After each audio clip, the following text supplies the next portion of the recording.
Hi Sheela, my sweet baby, तुम कुछ खा क्यों नहीं रही? बड़ी बुझी बुझी सी नजर आ रही हो। जब मैं तुम्हारी उम्र का था तो जाने क्या क्या खा जाता था, और वह भी बिना रुके। आप तो अब भी मेरी उम्र के ही लगते हैं। कोई अनजान आदमी तो आपको मेरा पापा मान ही नहीं सकता। अब बस बहुत हो गया बाप बेटी का लाड़ दुलार। अब फटाफट नाश्ता खत्म करो, मुझे भी ऑफिस निकलना है। वैसे शीला, तुम्हारा मूड क्यों उखड़ा उखड़ा है? मम्मा, अब जाने दो ना। ऐसे ही फ्रेंड्स कुछ भी कहती रहती हैं। फिर भी क्या कह रही थी? ऐसे ही हर वक्त मेरा मजाक उड़ाती रहती हैं। कहती हैं तेरा कोई बॉयफ्रेंड नहीं है। हम तो अपने बॉयफ्रेंड के संग यहाँ जाती हैं, वहाँ जाती हैं। बस इतनी सी बात। अरे मैं हूँ ना तुम्हारा फ्रेंड, और पापा भी हूँ। मैं तुम्हारा पापा बाद में, दोस्त पहले हूँ। तो बस हो गया ना तुम्हारा बॉयफ्रेंड। और फिर अभी तो तुम कह रही थी कि मैं तुम्हारा हमउम्र ही लगता हूँ। तो बस प्रॉब्लम सॉल्व। Now smile. पापा की बात से शीला हंस पड़ी और माहौल खुशनुमा हो गया। इसके तुरंत बाद तीनों अपने अपने काम पर निकल गए। शीला अपने कॉलेज और पापा मम्मी अपने अपने ऑफिस।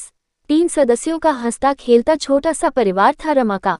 शीला जैसी प्यारी और मासूम बेटी और विक्की जैसा स्मार्ट और हंसमुख पति पाकर रमा स्वयं को दुनिया की सबसे भाग्यशाली स्त्री मानती थी।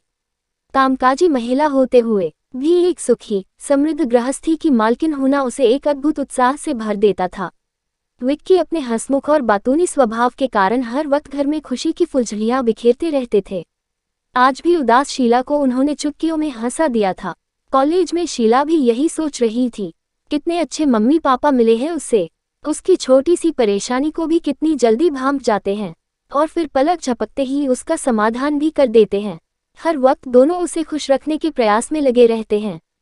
और एक वह है, छोटी छोटी बातों को लेकर मुंह लटका लेती है। उसने तय कर लिया कि अब वह कॉलेज की छोटी छोटी बातों से न तो खुद परेशान होगी और न मम्मी पापा को परेशान करेगी। अगले दिन ही पापा उसे शॉपिंग पर ले गए थे। रमा जी को ऑफिस में जरूरी काम था, इसलिए उसने साथ चलने से मना कर दिया था। बाप बेटी ने पहले तो जमकर खरीदारी की, फिर एक रेस्तरां में अच्छा सा दिन लेकर घर लौटे। शीला के लिए वह बहुत खूबसूरत दिन रहा। पूरे दिन की मीठी बातों को मन ही मन दोहराती वह जल्दी ही नींद के आगोश में समा गई। अगले दिन कॉलेज पहुंचते ही सहेलियों ने उसे घेर लिया। यार, तू तो बड़ी छुपी रुस्तम निकली। इतने हैंडसम बॉयफ्रेंड के संग हंस हंस कर दिन ले रही थी और हमें उल्लू बनाती है कि मेरा कोई बॉयफ्रेंड नहीं है। दोनों बातें तो ऐसे घुट घुट कर रहे थे जैसे बरसों की पहचान है। तुम किसकी बात कर रही हो? शीला ने हैरानी से पूछा। देखा कितनी भोली बन रही है। जरा बताना तो कल मून प्लाजा में किसके संग कैंडल लाइट डिनर हो रहा था? वो तो बोलते बोलते शीला रुक गई। उसे पापा की बात ध्यान आ गई। मैं तुम्हारा बॉयफ्रेंड ही तो हूँ।